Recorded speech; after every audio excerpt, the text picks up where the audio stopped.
Boa noite, caros irmãos, queridas irmãs, da Sociedade Espírita Francisco de Assis, rogando ao Sublime Galileu, nos envolva em sua paz. Nós vamos iniciar mais um encontro virtual, hoje procurando compreender mais profundamente um item que está lá colocado no Evangelho segundo o Espiritismo, no capítulo 1, as 3 revelações. Nós vamos então nos recordar que em 1864, Allan Kardec apresentou o Evangelho segundo o Espiritismo, contendo a explicação das máximas morais do Cristo, à luz da doutrina espírita e suas aplicações no dia a dia. Então nós temos um livro de 28 capítulos, em que Allan Kardec nos apresenta o ensino moral permanente, e do capítulo 1 ao 10 ele nos apresenta as leis divinas. Do capítulo 11 ao 26 nós vamos compreender como aplicar esse conhecimento. No capítulo 27 ele nos dá o serviço prático dessas leis por intermédio da prece. E no capítulo 28, que termina o livro, nós temos uma coletânea de preces espíritas. Então, o nosso capítulo hoje é o capítulo 1, uma frase: não vim destruir a lei. Nesse capítulo está contido o subitem das 3 revelações. Revelação, nós sabemos, do latim revelare, sair de sob o véu, algo por nós desconhecido. Então nós temos a primeira revelação em Moisés, no Antigo Testamento. A segunda revelação encontramos Jesus, que é o Novo Testamento. A terceira revelação são as vozes do céu, os espíritos, codificador é Allan Kardec e é a doutrina espírita. Os registros nos apontam que o povo hebreu foi o instrumento usado por Deus para se revelar pelos profetas e por Moisés a toda a humanidade, fazendo progressivamente cair o véu que o ocultava aos homens. Então iniciamos com Moisés. Ele surge à época dos egípcios. Os egípcios, há mais ou menos 5.000 anos, já estavam habitando aquelas regiões. Os hebreus foram para lá a trabalho, depois foram escravizados. Então, no século XVI a.C., nasce Moisés. E ele então se apresenta aos homens. Apesar de legislador, Moisés estabelece então por inspiração os códigos essenciais ao processo de libertação de seu povo, porque ele era legítimo enviado do plano superior para dar à terra a grande e sublime mensagem.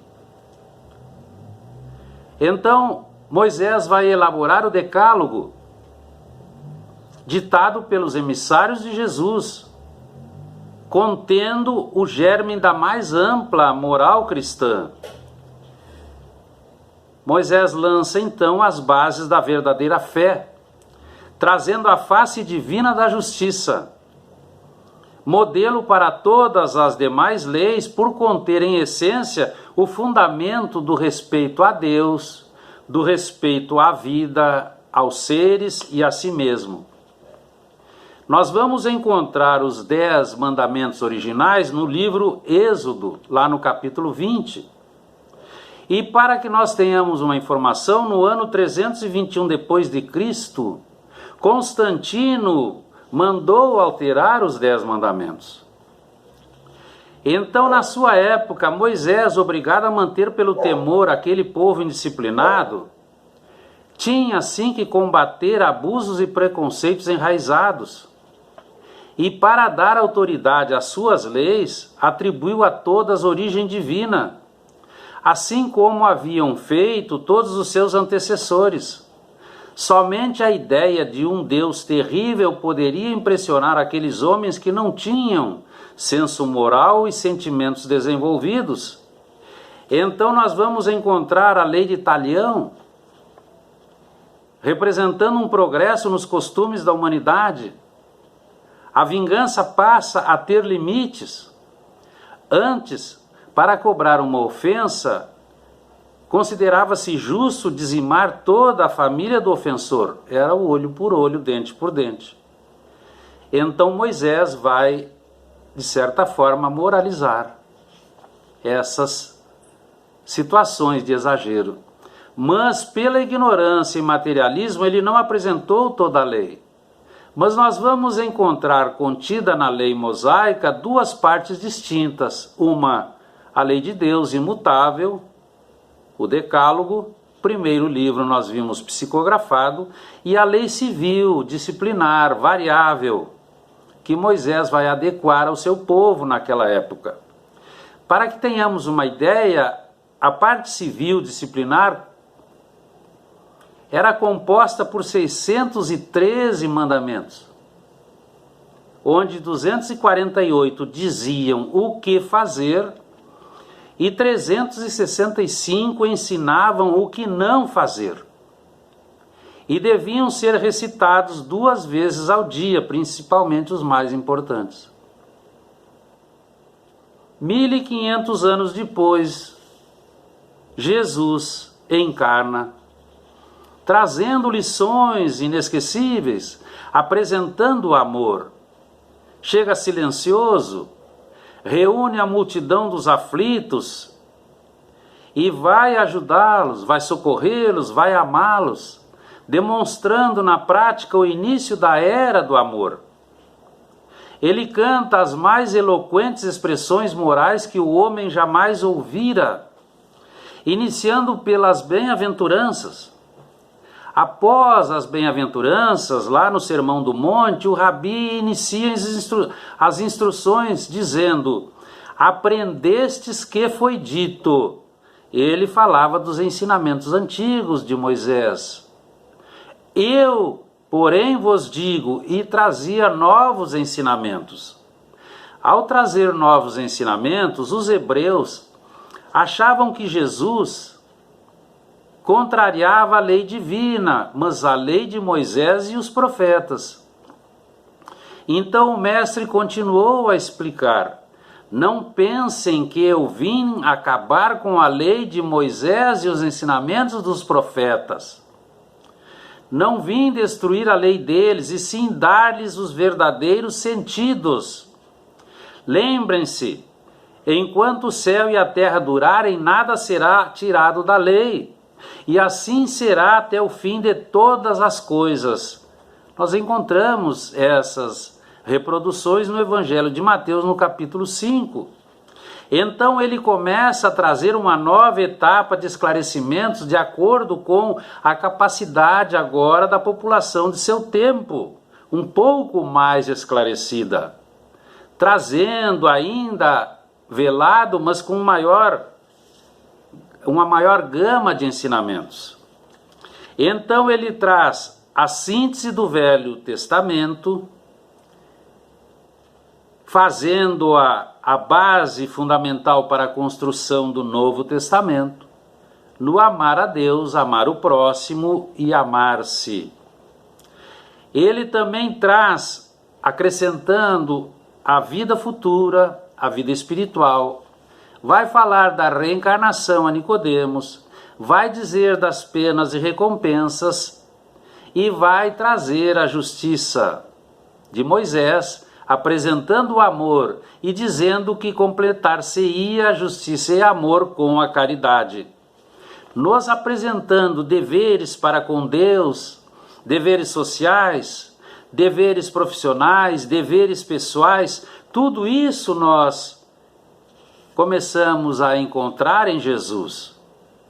E os tempos atuais ensejam a restauração viva e atuante da Boa Nova, pois a Terra, apesar de estar convertida em laboratório de experiências aflitivas, vide a pandemia, continua sendo campo rico de oportunidades para o amanhã.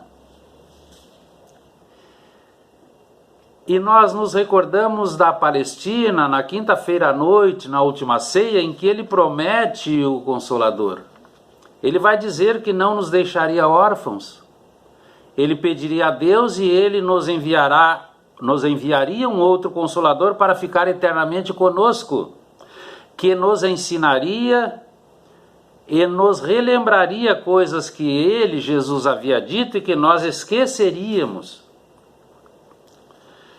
Então, nós vamos encontrar as explicações de João nos dizendo: os homens teriam necessidade de consolação.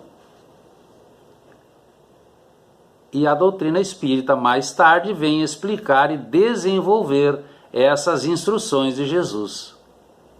Também Jesus não disse tudo, porque deveria esperar a ciência progredir para a compreensão ampliada de tudo isto. Nós vamos encontrar os amigos espirituais nos dizendo: não é fácil rasgar os véus que ensombram a nossa mente. Nós vamos então compreender essa expressão no tempo. Moisés, século XVI antes de Cristo, vem o Cristo. Doutrina espírita, 1855 depois de Cristo, iniciando com as mesas girantes. Passaram-se mais de 18 séculos e nós ainda não compreendemos. Allan Kardec, no Livro dos Espíritos, a questão 627, vai fazer uma pergunta aos imortais. Se Jesus ensinou as verdadeiras leis de Deus, qual a utilidade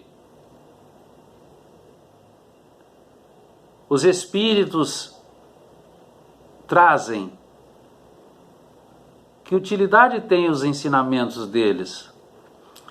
E os construtores da codificação vão responder, abre aspas, hoje, 1857.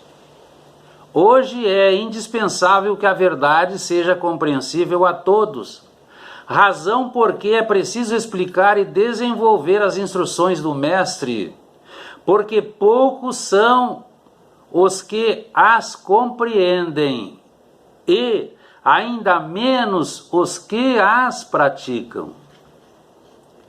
Nossa missão é abrir os olhos e os ouvidos a todos, confundir os orgulhosos, desmascarar os hipócritas, tudo com precisão e clareza, a fim de que ninguém possa alegar ignorância e todos possam julgar e apreciar com a razão. Então eles continuam dizendo: somos encarregados de preparar o reino de Deus, o reino do bem que Jesus anunciou, para que não haja equívocos numa lei que é toda amor e caridade. Então a doutrina espírita oferece valioso acervo de experiências, de conhecimentos, que nos capacitam para os enfrentamentos internos, as lutas externas, preparando o caminho de evolução da humanidade. Nós estamos sempre recomeçando. Essa doutrina é portadora da mais excelente psicoterapia para o equilíbrio e a aventura, porque centra os seus valiosos recursos no exercício do amor, ampliando em chances de iluminação libertadora da ignorância moral, culminando com a vivência da caridade. Então, com certeza, a doutrina espírita ergue o véu, amplia o pensamento, abrindo novos horizontes. Em vez da visão acanhada da vida presente, da materialidade, que faz do instante vivido na Terra o único e frágil eixo do futuro, quando nós introjetamos, compreendemos que esta reencarnação é apenas um elo no conjunto harmônico e grandioso da obra de Deus, que vai nos revelar a solidariedade que liga todos os espíritos, todas as reencarnações e todos os mundos do universo sem fim, em perpétuas relações de assistência. Ao tempo de Jesus, os homens não podiam compreender. Por isso, o seu conhecimento foi reservado para mais tarde. E hoje, essa visão de conjunto, grande parcela da humanidade ainda não compreendeu. Então a doutrina espírita é esclarecimento porque ilumina a nossa mente e clarifica os nossos caminhos. É redenção porque nos ampara nas nossas fragilidades. E é renovação porque nos reajusta, apontando rumos novos. Então é preciso crer, também trabalhar e servir, agindo sob a inspiração da Boa Nova, inspiração direta, sem dogmas, sem exclusivismo, sem privilégios, sem conflitos ou discórdias, sem separativismo, inquietações ou desânimo, sem trincheiras intelectuais, sem torres de marfim do personalismo, sem pântanos do egoísmo, nem títulos que desunem. Mas para isso é preciso abandonar a velha concha do ego, para escutar os ensinos do Mestre na acústica da consciência, encontrando então a verdadeira fraternidade. Porque é uma doutrina de educação moral, onde não vai nos deixar somente homens instruídos, mas vai nos elevar a homens de bem. Porque nós já temos a chave desse progresso, para que nós possamos transformar os nossos hábitos, os nossos usos e as nossas relações sociais. Então a Boa Nova nos traz vigor moral e enriquecimento espiritual com esses ensinos eternos. A doutrina espírita, em particular, revive as palavras de Jesus, ofertando-nos a água lustral do conhecimento. E nós vamos, então, nos questionar: o que nos falta hoje, que somos usufrutuários de tanta misericórdia? O que nos falta para que nós, em definitivo, façamos brilhar a luz que nós somos? O Dr. Bezerra de Menezes, em 1991, por Divaldo Franco, nos deixa uma mensagem.